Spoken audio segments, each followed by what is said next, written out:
Glória a Deus. A paz do Senhor, irmãos. Abra sua Bíblia no Evangelho de Jesus Cristo, escreveu Mateus, capítulo 11, versículo 28. A lenda, essa pegou de jeito.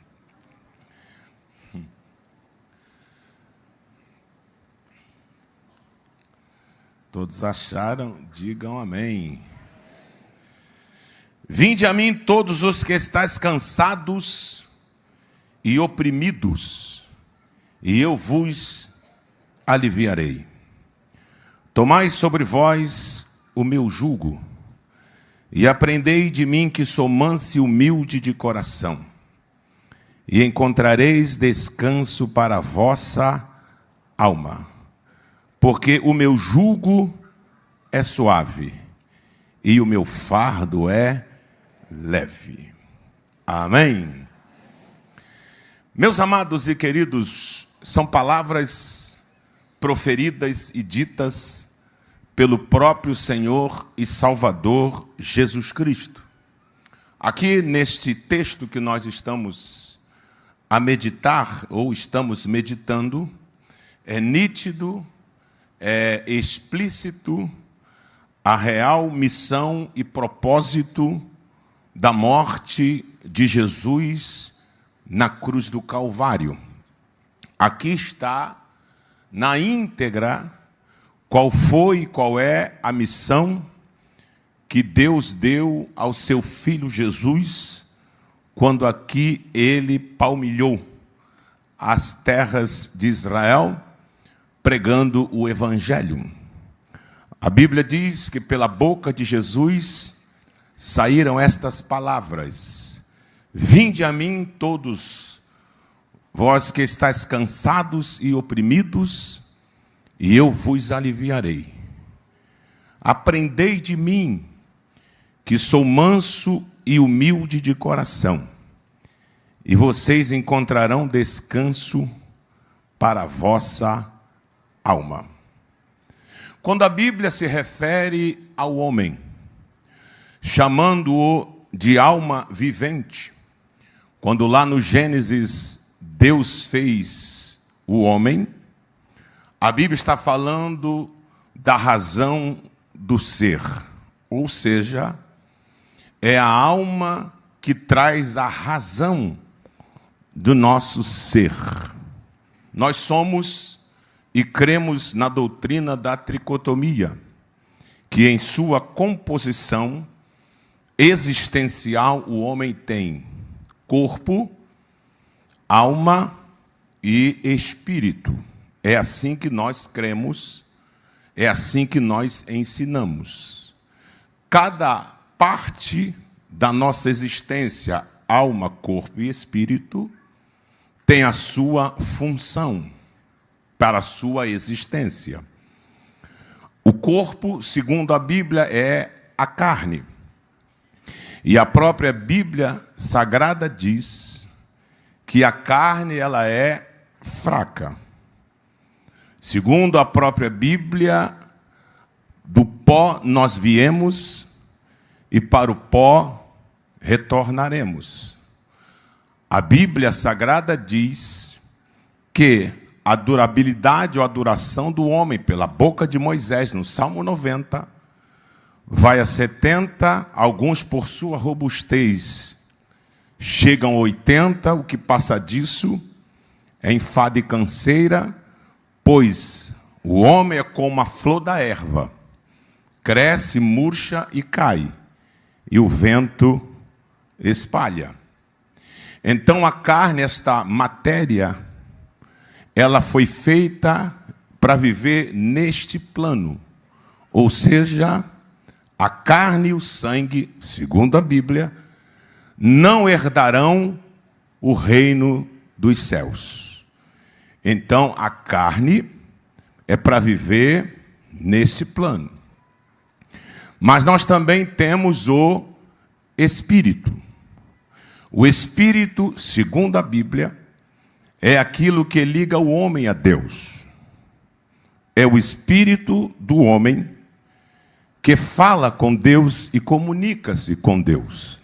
Na verdade, o Espírito é o DNA de Deus no homem. Lá em João capítulo 4, Jesus, pregando para a samaritana, diz: a hora vem, e já chegou, em que os verdadeiros adoradores adorarão ao Pai em espírito. O apóstolo Paulo diz, ensinando a igreja, que quando a gente ora em línguas, o nosso espírito ora bem. Ou seja, é o espírito que liga o homem a Deus. Quando a Bíblia diz que a carne é fraca, ela complementa dizendo: mas o espírito está pronto, pois o espírito é forte. Quando você diz que está com vontade de orar, de ler a Bíblia, de vir à igreja, de se santificar, de ser assíduo à igreja, de se envolver no reino, não é a sua carne, desculpe. Porque a Bíblia diz que a carne tende para as coisas que são da carne, mas o Espírito para as coisas que são do Espírito. Por quê? Porque a própria Bíblia diz: Deus é Espírito. Bendito seja o nome de Jesus. Então, quando você externa essas vontades que eu disse aqui, não é você, não sou eu, é o próprio Deus que já mexeu no seu espírito.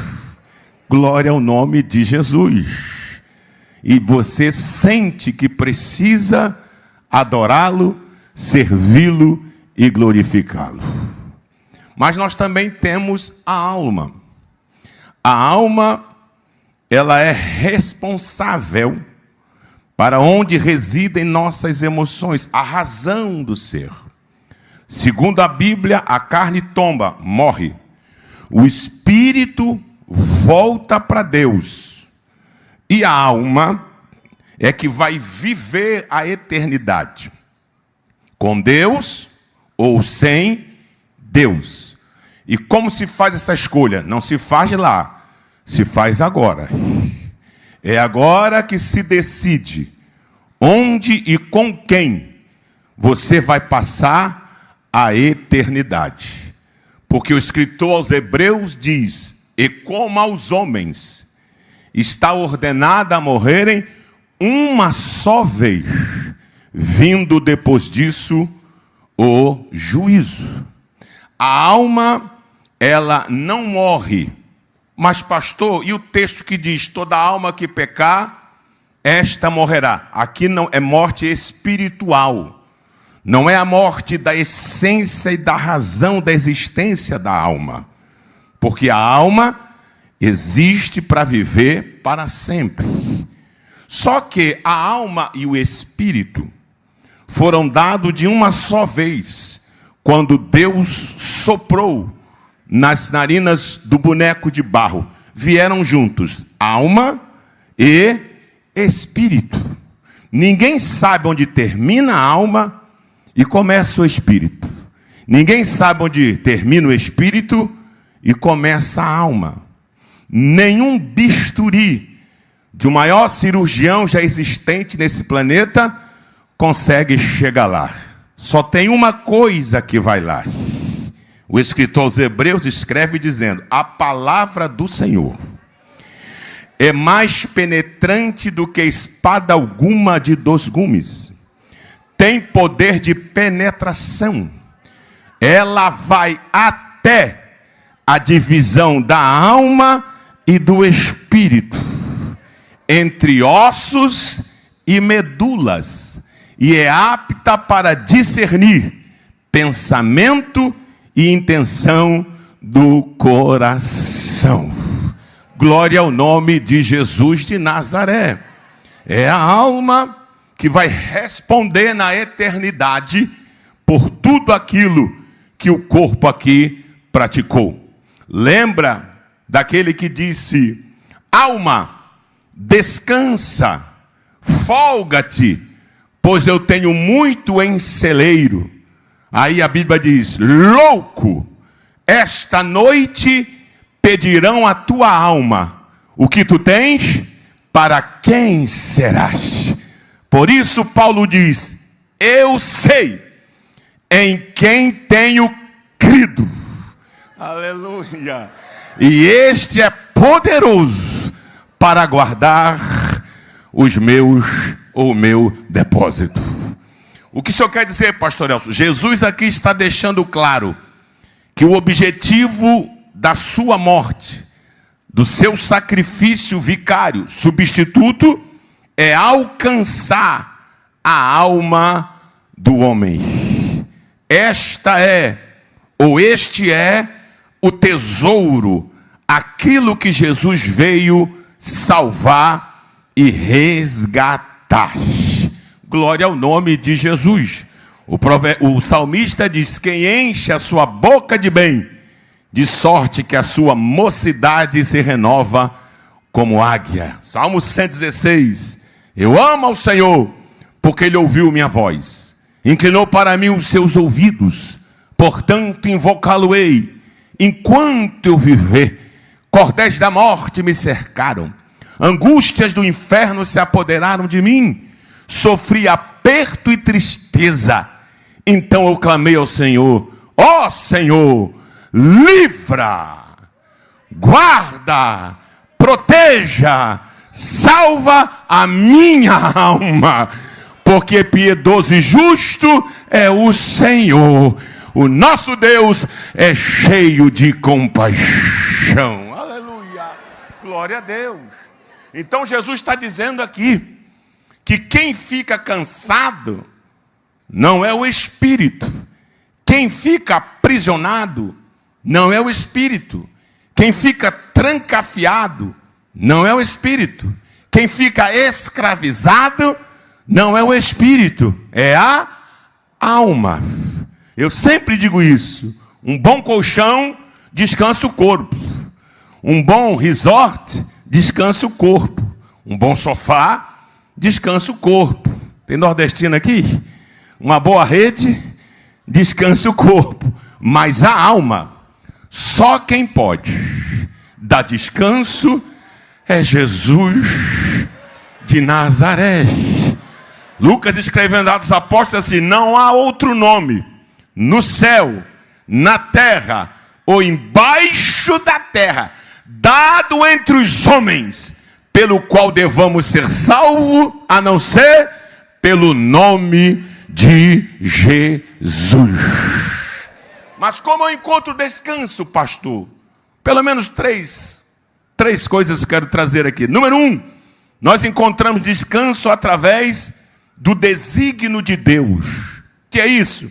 Através do plano de Deus. Quando você lê Gênesis capítulo 1, capítulo 2, que fala da criação, tudo que foi feito, diz a Bíblia, foi feito pelo poder de sua palavra. Deus ia dizendo, falando, ordenando, tudo ia surgindo, tomando forma e aparecendo.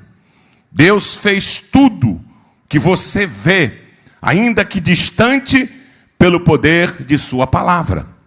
Mas quando foi fazer o homem, Deus não disse: haja um homem, surja um homem. Houve uma reunião da Trindade e ele disse: façamos o homem à nossa imagem e semelhança. E diz a Bíblia que Deus fez o homem do pó da terra, soprou em suas narinas e o homem tornou-se alma vivente. Depois deu tudo ao homem. O que significa isso? Isso aqui é plano, desígnio de Deus. Você não é obra do acaso. Você não veio do nada. Você não é um descuido. Você, eu e nós não somos resultados de um milkshake batido no liquidificador em um laboratório qualquer por um cientista.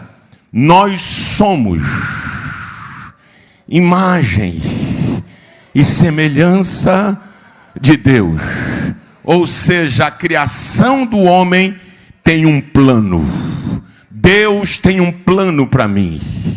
Deus tem um plano para você. Deus tem um plano para a tua vida. Deus tem um plano para você viver. Jesus chegou aqui e disse: olha, diabo também tem um plano. Qual é? O ladrão veio para matar, roubar e destruir. Mas eu trouxe um plano. Enquanto ele veio para matar, roubar e destruir, eu trouxe um plano. Eu vim para que tenham vida e a tenham em abundância. E sabe qual é o melhor de tudo? É que a Bíblia diz: bem sei os pensamentos que tenho acerca de vós, pensamentos de bem e não de mal. E qual é o melhor? É que nenhum, absolutamente nenhum plano de Deus pode ser impedido. Glória a Deus. Glória a Deus. Glória a Deus. Glória a Deus. Glória a Deus. Está perdido, meu filho? Está perdido, minha filha? Está perdido, homem? Está perdido, jovem? Está perdida, mulher? É porque o diabo está querendo te destruir, mas entrou no lugar certo nesta noite. Porque Deus tem um plano para a tua vida e Ele vai executá-lo. Você pode adorar? Plano. Como é que eu encontro descanso para a alma? Através do plano de Deus. Segunda razão. Como eu encontro descanso para minha alma, pastor?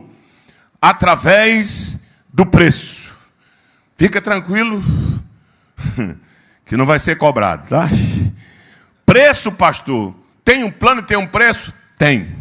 Só que o preço já foi pago. Nós somos da denominação que cremos nas dispensações. Nós cremos... O que é dispensação? É um período de tempo que Deus dispensa ou dispensou para o homem. E através das dispensações, Deus veio trabalhando para trazer o homem para Ele. E nós estamos na dispensação da graça.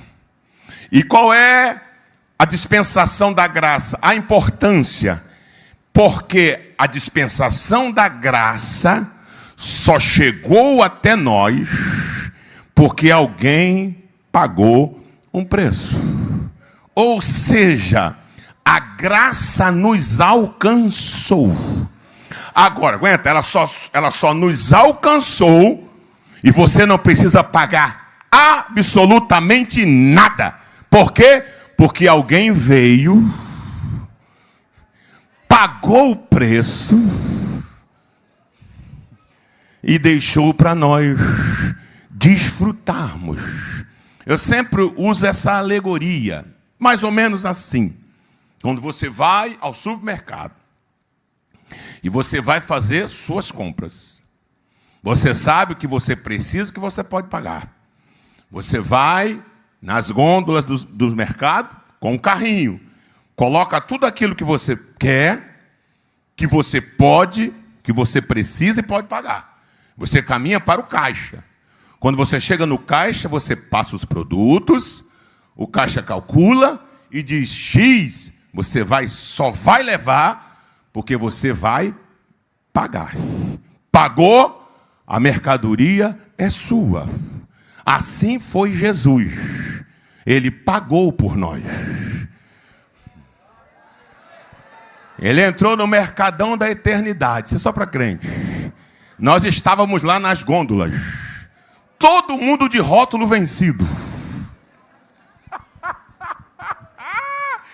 Ele foi pegando e falando, esse está acabado, mas eu dou jeito. Essa está destruída, mas eu reconstruo. Esse aqui cheirou tanto que perdeu até a cartilagem do nariz, mas eu vou dar jeito. Esse aqui não... Eita, mas como esse aqui está perdido? Esse aqui colocou no carrinho. Caminhou em direção ao caixa. Quem é o caixa, pastor? O diabo? Que diabo, irmão? O caixa é o Deus Pai. Aleluia. Lembra quando Jesus ressuscitou?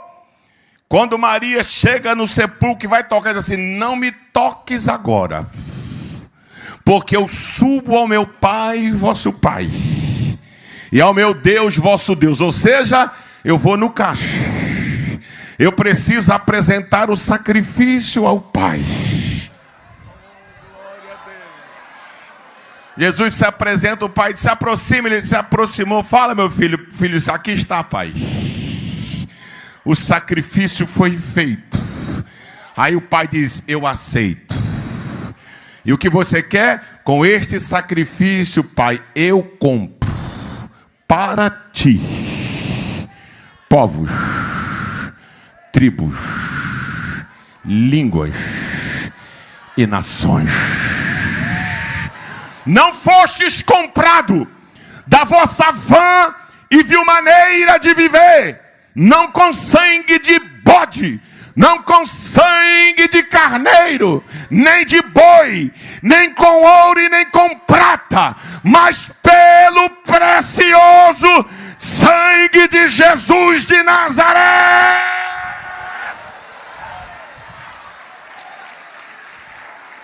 Aleluia! Aleluia! Aos Colossenses, Paulo escreve: ele despojou principados e potestades, os desnudou e os expôs publicamente, veio no meio de nós e tirou a cédula de dívida que era contra nós, foi lá na cruz e cravou e disse: tetelestai, tudo que o homem deve a Deus, eu estou pagando. Oh, glória ao nome de Jesus. Oh, graças, com maravilhosa graça de Jesus. Aleluia, aleluia. Como funciona a graça, pastor? A graça nos alcançou, pois a Bíblia diz: estando nós ainda mortos nos nossos delitos e pecados, a graça nos alcançou. Vários segmentos chegaram até nós, mas nenhum deu jeito. Nenhum. A graça chegou e disse: saiam. Que foi? Saiam que eu cheguei. A graça nunca vem na medida do seu pecado, nem do meu. Explica isso, pastor. A graça não se nivela ao meu erro e ao seu erro. Se ela se nivelasse, ela não resolveria. Ela vem sempre mais. Porque a Bíblia diz: aonde abundou o pecado,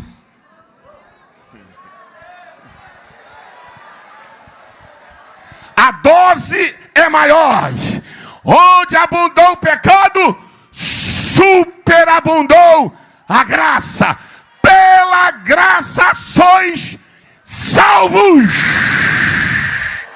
Oh, glória ao nome de Jesus.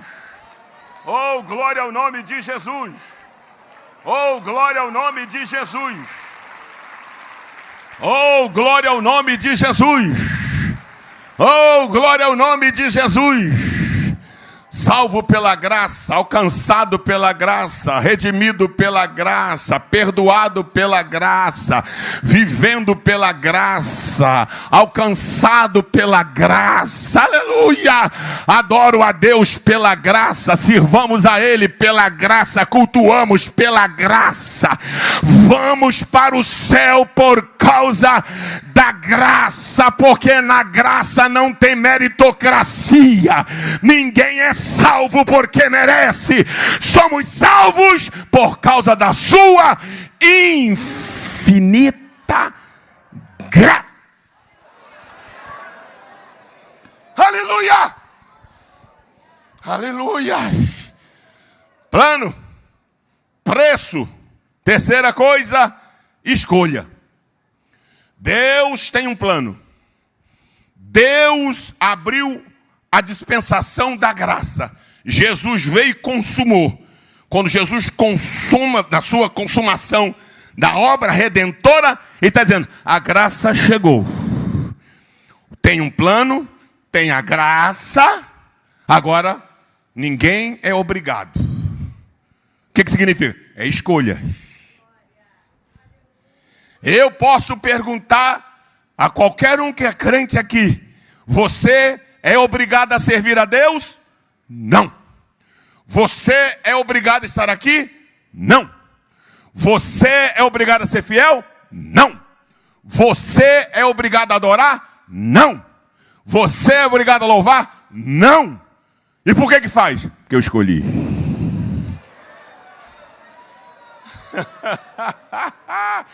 Eu tenho certeza absoluta que neste horário, no dia de hoje, haveriam outros lugares para você ir. Mas você escolheu. Eu escolhi. Aleluia. Lembram de Josué? Eu gosto muito daquele texto. Quando Josué introduz o povo na terra, que ele já está idoso, ele diz assim: assim diz o Senhor, eu vos arranquei com mão forte do Egito. Eu enviei as pragas e humilhei os deuses de Faraó. Eu abri o mar vermelho e atravessei vocês a pé enxuto. Eu fechei o mar e matei o exército de Faraó. Eu fiz água sair da rocha. Eu fiz codorna à altura de um côvado. Eu fiz a roupa de vocês não envelhecer. Eu fiz a criança e a roupa crescer junto. Eu fiz a sandália não arrebentar. Eu fiz o pé da criança crescer e a sandália crescer junto. Eu fiz maná cair 40 anos. Eu vos curei das picadas das serpentes no deserto. Eu não deixei ninguém morrer de calor, porque no calor era o refrigério. Não deixei ninguém morrer de frio, porque à noite eu vos aquecia. Eu parei sol. Eu parei lua. Eu abri o Jordão. Atravessei vocês. Eu venci os amorreus, os perizeus, os heveus, os jebuseus, os cananeus, e vos coloquei nesta terra que eu jurei a dar a Abraão e a sua descendência. Assim diz o Senhor. A Josué emenda: agora que vocês ouviram tudo isso, escolhei, pois a quem sirvai. Vocês não são obrigados a servi-lo. Escolham a quem vocês vão servir, porque eu já fiz a minha escolha. Eu já decidi. Eu e a minha casa. Nós. Oh, calabachuri canderevais. Oh, quem pode adorar? E sabe o que se descobre depois que a gente escolhe? Jesus vem e arrebenta com tudo e diz: não fostes vós que escolhestes a mim, mas fui eu quem vos escolhi a vós e vos nomeei para que vades e deis frutos. Ei, ei, recebe a presença desse Todo-Poderoso. Escolha, escolha, escolha. Plano, preço, escolha. Quarto, arrependimento. Qual era a mensagem que estava na boca do último dos profetas, João Batista, que precedeu a revelação física do Messias? Era esta: arrependei-vos. Arrependei-vos, arrependei-vos, porque é chegado o reino dos céus. Arrependei-vos. Quem não lembra lá nas margens do Rio Jordão? Aquela fila de víboras. João, aquela fila de víboras, caninanas, urutu cruzeiro, surucucu tapete, jarará quilhoa, cascavel, cobra coral, mamba negra. Quem vos ensinou a fugir da ira vindoura? Arrependei-vos, porque o machado já está posto à raiz das árvores, E no meio das víboras vem o cordeiro. Aleluia. No meio das serpentes vem o cordeiro. Quando ele olha e diz: o que é que tu queres? Eu devo ir a ti, tu vens a mim. Batiza João, porque eu preciso começar a pregar o evangelho. João brada e diz: eis aí o Cordeiro de Deus, que tira o pecado do mundo.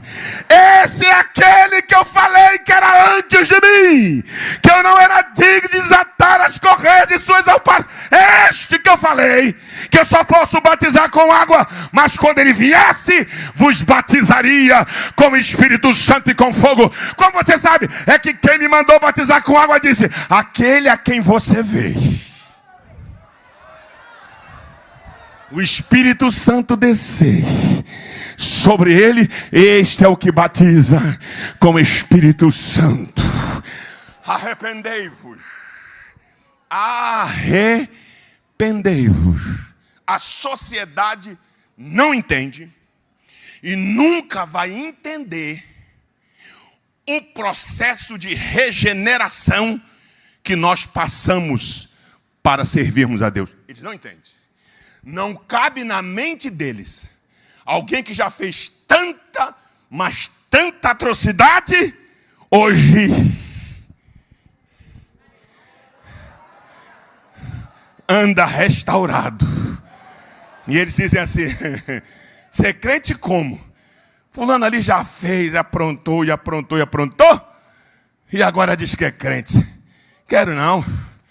É porque eles não entendem que a regeneração começa através do arrependimento. Eu digo isso, já falei aqui, repito outras vezes. A salvação tem 3 elementos fundamentais. Número 1, a graça. Paulo diz aos Efésios: a salvação é pela graça. Segundo, através da fé. Isso não é vosso, vem de Deus. E em terceiro, o sangue. A graça nos alcança. O sangue nos redime. Sem derramamento de sangue, não há remissão de pecado. E a fé para a gente crer. Esse Deus é tão bom que Ele nos dá a graça, o sangue, e ainda nos dá a fé para a gente crer. Oh, glória ao nome de Jesus. E por que o arrependimento nos leva à regeneração?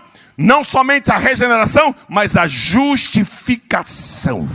Porque Paulo escreve aos Romanos: nenhuma condenação há para aqueles que estão em Cristo Jesus. Oh, glória ao nome de Jesus. Não sei como você entrou aqui nesta noite. Quem sabe com a consciência arrebentada.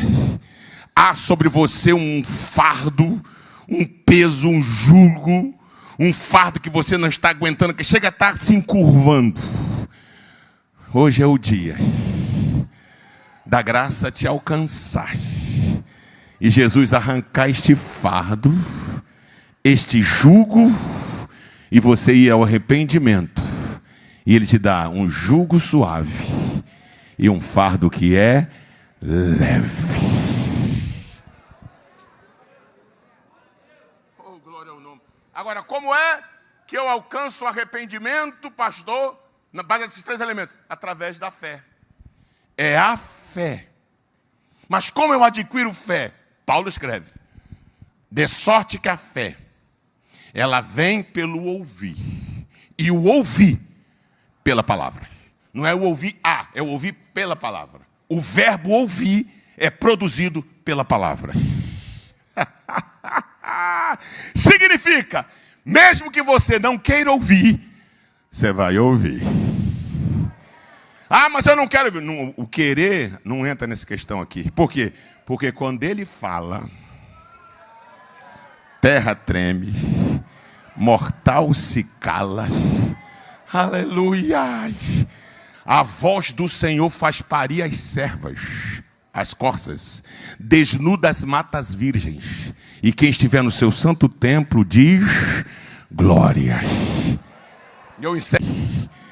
Nós vamos trancar ele naquela cera fria, ele vai ver só. Aleluia, glória a Deus. Nós vamos levar ele amarrado, é verdade. Fala, Deus. Quando Jesus acabou de falar, os guardas estavam cheios. Aí voltaram. Aí o seu superior, prenderam o homem? Não, senhor. Ele fugiu? Não, senhor. A multidão não deixou? Não, senhor. Os discípulos não deixaram? Não, senhor. E por que vocês não prenderam ele? Quando nós chegamos lá, ele estava falando. Ué, ele não parou de falar? O problema é esse. É que quando nós chegamos, ele já estava falando. E daí? Aí daí que nós ficamos ouvindo. Mas eu não mandei vocês ouvir. Nós também não queríamos ouvir, mas aí ficamos ouvindo. E por que não interrompeu? Não deu. Nós ficamos ouvindo. E fomos ouvindo. E fomos ouvindo. E quando ele terminou, por que vocês não prenderam? Deixa eu contar uma coisa para o senhor. Conte. Nós nunca ouvimos alguém falar como fala aquele homem.